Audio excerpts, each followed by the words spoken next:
Welcome to our channel Bioverse the universe of biology. तो इस video में आज हम पढ़ने वाले हैं एमएससी सेकंड सेमेस्टर का इकोलॉजी का लेक्चर मैं आपको प्रोवाइड कर रही हूँ, जिसमें आज हम पढ़ने वाले हैं बायो जियोकेमिकल साइकिल के बारे में। ठीक है, इसके पहले मैंने आपको कैरेक्टरिस्टिक ऑफ पॉपुलेशन, निच हैबिटेट के बीच में डिफरेंस और इकोसिस्टम क्या होता है, ये सारी चीज़ें उस आगे के लेक्चर्स में प्रोवाइड किया है। तो अगर आपने अभी तक नहीं देखा है तो जाके आप प्लीज़ उसे देख लीजिए। आज हम जानेंगे कि बायो जियोकेमिकल साइकिल क्या होता है, कौन कौन से टाइप का बायो जियोकेमिकल साइकिल पाया जाता है और कैसे ये रेगुलेट होते हैं और हमें कौन कौन सा पढ़ना है। ठीक है, तो सबसे पहले जानेंगे what is bio geochemical cycles. तो बायो से आपको पता होगा किसी भी लिविंग थिंग को क्या कहा जाता है, बायो। ठीक है, लिविंग थिंग को। ठीक है, और जियो रिलेटेड होता है आपका किससे, जियो आपका रिलेटेड होता है किससे, रॉक या सॉइल से। ठीक, रॉक या सॉइल से। ठीक, तो और केमिकल का मतलब केमिकल प्रोसेस जिसमें इन्वॉल्व हो। ठीक है, ऐसा साइकिल जिसमें लिविंग थिंग और आपके रॉक एंड सॉइल क्या हो गए, नॉन लिविंग थिंग, और केमिकल प्रोसेस इन्वॉल्व हो और वो एक साइकिल में चले। ठीक है, मतलब कि अगर वो यहाँ से शुरू हो रहा है तो फिर यहीं पे आके एंड हो। साइकिल का मतलब क्या होता है, साइकिल में जो व्हील पाई जाती है क्या होती है, एक जगह से ऐसे घूमती रहती है ना, उसी तरीके से ये इसमें पाया जाए, साइकिल में पाया जाए। ठीक है, तो जैसा कि आप सबको पता है यूनिवर्स में बहुत सारे एलिमेंट पाए जाते हैं और वो क्या करते हैं, यूनिवर्स में आप या कह सकते हैं इकोसिस्टम में बहुत सारे एलिमेंट पाए जाते हैं। कुछ लिविंग थिंग्स में पाए जाते हैं, कुछ नॉन लिविंग थिंग्स में पाए जाते हैं। कैसे उनका फ्लो होता है, कैसे वो एक साइकिल में चलते हैं, वो कैसे आप तक पहुंचते हैं, कैसे अनदर एनिमल तक पहुंचते हैं, यही हम जानेंगे बायोजियोकेमिकल साइकिल में। तो जैसा लिखा है इसमें, each element has its own story. Her element का अपना मतलब एक अलग स्टोरी होता है कि उसका क्या एटॉमिक नंबर है, एटॉमिक मास क्या है, वो कैसे उसका नेचर है, क्या नेचर है, वो कौन से ब्लॉक में पाया जा रहा है, आप सब ये सब तो जानते होंगे बेसिक थिंग। ठीक है, but all nutrient flow from non living to living and back to non living component of the ecosystem, more or less cyclic path as known as biogeochemical cycle.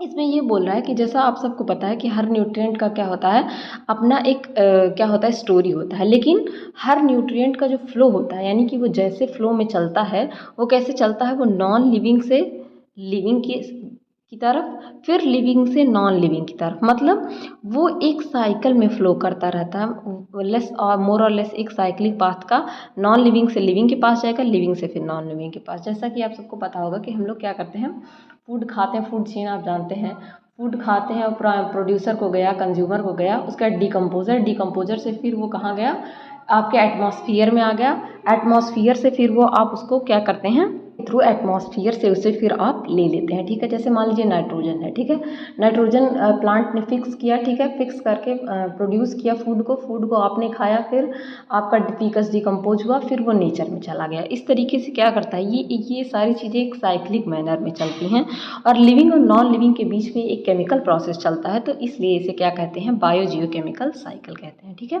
Next point में आप देख सकते हैं जैसा कि लिखा है यहाँ पे, the internal cycling of nutrient with in the ecosystem is a story of biological process. जो इंटरनल साइकिलिंग होती है न्यूट्रिएंट की, ये किसकी, बायोलॉजिकल प्रोसेस की स्टोरी होती है। But not every transformation of element in the ecosystem is biologically mediated. तो यहाँ पे ये भी कह रहा है कि जो ये सारी इकोसिस्टम में न्यूट्रिएंट साइकिल होती हैं, ये बायोलॉजिकल प्रोसेस होती हैं, लेकिन ऐसा नहीं है कि जो सारी साइकिल चलते हैं वो बायोलॉजिकली मेडिएटेड हैं, यानी कि बायोलॉजिकल मेडिएशन उस पर पाया जाए, वो अलग तरीके से भी मेडिएट हो सकते हैं। ठीक है, many chemical reaction takes place in abiotic component of the ecosystem, जैसे कि atmosphere, water, soil, parent material. जो आपके केमिकल रिएक्शन होते हैं वो एबायोटिक कंपोनेंट्स जो पाए जाते हैं उनमें पाए जाते हैं। और वो एबायोटिक कंपोनेंट्स क्या होते हैं, ये मैंने पहले अभी आपको बताया, what is biotic component and abiotic component. जो एबायोटिक कंपोनेंट होते हैं वो नॉन लिविंग कंपोनेंट्स होते हैं, जैसे एटमॉस्फेयर, वाटर, सॉयल। और जो बायोटिक कंपोनेंट होते हैं वो कैसे होते हैं, वो लिविंग कंपोनेंट्स होते हैं। ठीक है, नीचे यहाँ पे दिया है, the weathering of rocks and minerals release certain element in the soil and water. जब वेदरिंग होती है रॉक्स की या मिनरल्स की, यानी कि पानी, जैसे वेदरिंग का मतलब पानी आया, ठीक है, तो क्या होता है, रॉक जो है वो उस ऊपर से पानी उनके ऊपर से बह के नीचे की तरफ मिट्टी की तरफ आता है।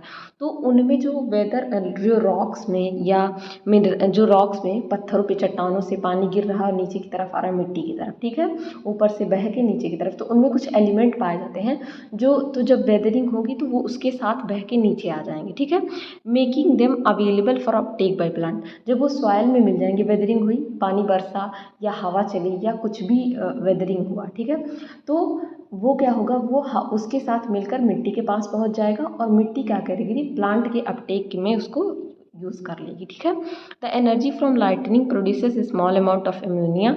जब लाइटनिंग होती है, लाइटनिंग का मतलब जब बिजली गरज चमकती है उसको क्या कहते हैं, लाइटनिंग। तो जब लाइटनिंग होती है तो स्मॉल अमाउंट ऑफ अमोनिया, ठीक है, NH3 क्या होता है, from molecular nitrogen and water atmosphere providing an input of nitrogen to aquatic and terrestrial ecosystem. तो अमोनिया क्या होता है, ये किस में कन्वर्ट होके, जब आपके इन्वायरमेंट में अमोनिया पाया जा रहा है, ये किस में कन्वर्ट हो जाता है, ये मॉलिकुलर नाइट्रोजन यानी कि N2 में कन्वर्ट हो जाता है। और कहाँ कहाँ पाया जाता है, एटमॉस्फेयर में और वाटर में प्रेजेंट हो जाता है। और जो कि क्या करता है, हेल्प करता है एक्वाटिक और टेरेस्ट्रियल यानी कि पानी के जो इकोसिस्टम है और जो थल यानी कि ज़मीन पे जो इकोसिस्टम पाए जा रहे हैं उनको बैलेंस करने में क्या करता है, हेल्प करता है। ठीक है। नेक्स्ट हम जानेंगे, ये एक साइकिल दिया हुआ है कि किस तरीके से यहाँ पे प्रोसेस चलता है। तो आप जैसा कि इसमें देख सकते हैं, ये एटमॉस्फेरिक इनपुट यानी कि एटमॉस्फेयर से यहाँ पे नाइट्रोजन या कोई भी component, nitrogen, carbon, sulphur, phosphorus, जो भी एलिमेंट है, ठीक है, उनको लिया जा रहा है। ये आपका इकोसिस्टम है। यहाँ पे क्या होगा, सबसे पहले ये देखिए यहाँ पे क्या हो रहा है, लिटर फॉल हो रहा है, डेड ऑर्गेनिक मैटर है, डिकम्पोजिशन हो रहा है, मिनरलाइजेशन हो रहा है, ये सॉइल न्यूट्रिएंट में आ गया। सॉइल न्यूट्रिएंट से इनका प्लांट अपटेक यानी कि प्लांट इनको ले लिया और इनकॉर्पोरेट कर दिया प्लांट टिश्यू में। डेड ऑर्गेनिक मैटर यहाँ से बाहर भी चले जाते हैं। ठीक है। सॉइल न्यूट्रिएंट भी यहाँ से डायरेक्ट बाहर चले जाते हैं। और यहाँ पे भी देखिए इनपुट यहाँ से भी हो सकता है from weathering of rocks and minerals. तो ठीक है, इस तरीके से सॉइल के पास वेदरिंग के थ्रू या ऊपर आपने देखा इन्वायरमेंट के थ्रू डायरेक्ट एटमॉस्फेयर से कोई भी एलिमेंट जो इसकी ज़रूरत है, जिसकी साइकिल चलनी है, वो ली जाती है, फिर प्लांट में वो अपटेक हो जाता है। या लेटर फॉल हुआ तो डेड ऑर्गेनिक मैटर बन गया, ये बाहर निकल जाता है, या इसका डिकम्पोजिशन या मिनरलाइजेशन हो जाता है। ये मिनरलाइजेशन होने के बाद फिर से सॉइल में मिल जाता है और सॉइल क्या करता है, प्लांट अपटेक कर लेता है। तो इस तरीके से ये पूरी क्या करती है, साइकिल आपकी चलती रहती है। ये एक जनरल साइकिल था। अब जो ये साइकिल है, ये यहाँ पे देखिए लिखा भी है, A generalized representation of the biogeochemical cycle of an ecosystem. The three common components, inputs, internal cycling and outputs, are shown in bold. ठीक है, तीन चीज़ें आपको इनपुट, आउटपुट और क्या है, इंटरनल साइकिलिंग दिखाई गई है। की process involve in the internal cycling of nutrient within ecosystem, net primary productivity and decomposition are shown in italics. ठीक है, नेट प्राइमरी प्रोडक्टिविटी क्या हुई और कैसे ये साइकिल चल रही है इसके बारे में बताया गया है। ठीक है। नेक्स्ट देखते हैं हम लोग, there are two major types of biogeochemical cycle. दो तरीके के मेजर बायोजियोकेमिकल साइकिल पाए जाते हैं, पहला गैसियस, दूसरा सेडिमेंट्री। अब इन दोनों में डिफरेंस क्या होता है, क्यों गैसियस एक को कहा जा रहा है, दूसरे को सेडिमेंट्री। तो जो गैसियस साइकिल होता है, ये साइकिल आपके एटमॉस्फेयर में और ओशन में, दोनों में जगहों पे पाया जाएगा। ठीक है, एटमॉस्फेयर में पाया जा रहा है और ओशन में भी पाया जा रहा है। जबकि जो सेडिमेंट्री साइकिल होते हैं, ये केवल रॉक और सॉइल वगैरह में पाए जाते हैं। ठीक है, मेनली ये वाटर में नहीं पाए जाते हैं। ठीक है, सेडिमेंट्री का मतलब ये होता है कि जो रॉक में पाया जाए। अब classification is based on the primary source of nutrient input to the ecosystem. ठीक है, सबसे पहले हम लोग देखेंगे गैसियस के बारे में। तो गैसियस क्या होता है, in gaseous cycle the main pool of nutrient atmosphere and ocean. Main pool जो होता है न्यूट्रिएंट का, जहाँ से न्यूट्रिएंट लिया जाता है, वो क्या होता है, या तो एटमॉस्फेयर होगा या तो ओशन होगा। For this reason gaseous cycle are distinctly global. इसकी वजह से ये क्या होते हैं, ग्लोबल होते हैं, मतलब ग्लोबली पाया जा रहा है, वाटर में भी पाया जा रहा है, एटमॉस्फेयर में पाया जा रहा है, तो मतलब हर जगह पे प्रेजेंट है। The gases most important for life are nitrogen, oxygen and carbon dioxide. ये गैसियस साइकिल में कौन कौन से मेनली चलने वाले जो एलिमेंट हैं जिनकी साइकिल चलती है, वो क्या क्या है, नाइट्रोजन हो गया, ऑक्सीजन हो गया एंड कार्बन डाइऑक्साइड हो गया। These three gases in stable quantity 78% आपका nitrogen, oxygen 21% and carbon dioxide 0.03% respectively पाया जाता है। Dominant component of earth atmosphere, ये अर्थ एटमॉस्फेयर के सबसे डोमिनेंट यानी कि सबसे ज़्यादा मात्रा में पाए जाने वाले कंपोनेंट है, जिसमें नाइट्रोजन सबसे ज़्यादा मात्रा में क्यों पाया जाता है, क्योंकि देखिए आपके बॉडी में जितने भी आपका ये DNA हो गया, प्रोटीन हो गया, जितनी भी चीज़ें हैं, ये सारी किससे मिलकर बनी है, मेन कंपोनेंट वो आपके नाइट्रोजन से मिलकर बनी है। कभी भी आप इनका स्ट्रक्चर उठा कर देखिए तो ये नाइट्रोजन से मिलकर बनी होती हैं, इसलिए ये इतना ज़्यादा मात्रा में पाया जाता है। जबकि एक अमेजिंग फैक्ट ये भी है कि इतने ज़्यादा मात्रा में भी पाए जाने पर भी आप इसे डायरेक्ट एटमॉस्फेयर से नहीं ले सकते हैं, इसे किसी न किसी फॉर्म में फिक्स करना पड़ता है। ठीक है, केवल कुछ ही प्लांट हैं जो इसे डायरेक्टली फिक्स करते हैं, वो भी बैक्टीरिया की हेल्प से। जैसा कि आप सबको पता होगा, लेगुमिनस प्लांट जो होते हैं, दलहनी कुल के पौधे, वो क्या करते हैं, बैक्टीरिया, राइजोबियम बैक्टीरिया पाया जाता है, उसकी हेल्प से क्या करते हैं, इसको फिक्स करते हैं। ठीक है। दूसरा क्या हो रहा है आपका, सेडिमेंट्री। ठीक है, सेडिमेंट्री रॉक्स। ये सेडिमेंट्री साइकिल कहाँ पाई जाती है, मेन पूल इसका क्या होता है, सॉयल, रॉक एंड मिनरल।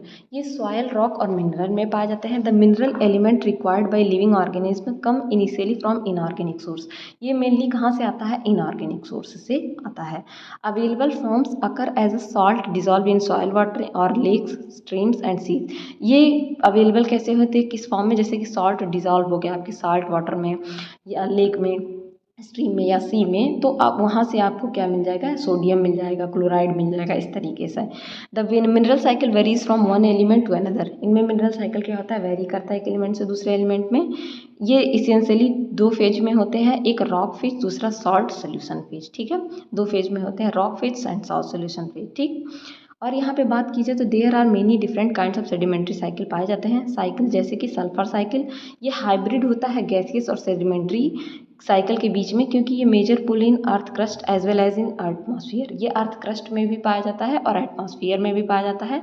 तो ये क्या होता है, इन सल्फर साइकिल क्या होता है, ये हाइब्रिड होता है, यानी कि गैसियस भी होता है एज वेल एज सेडिमेंट्री भी होता है। अदर साइकिल की बात की जाए तो वो आपका फास्फोरस साइकिल है, जो कि सिग्निफिकेंट नहीं होता है, गैसियस पुल में गैसियस नहीं पाया जाता है। Element is release from rock and deposited both as shallow and deep sediment of sea. कहाँ पे पाए जाते हैं, ये आपके सी में पाए जाते हैं। ठीक है। तो होप यहाँ से आपको बायोजियोकेमिकल साइकिल समझ में आ गया होगा कि बायोजियोकेमिकल साइकिल क्या होता है, और ये आपके लिए सफिशिएंट, अगर इस पे शॉर्ट नोट पूछा जाता है तो आप इस पे लिख सकते हैं। ठीक है। और आगे हम लोग इसमें आने वाले साइकिल्स के बारे में पढ़ेंगे, कौन कौन से साइकिल्स आते हैं। तो आज के लिए बस इतना ही। अगर वीडियो आपको अच्छा लगा तो अपने दोस्तों के साथ भी शेयर करिए। बने रहिए इसी तरह और अच्छी वीडियोज़ के लिए। Keep learning and keep growing.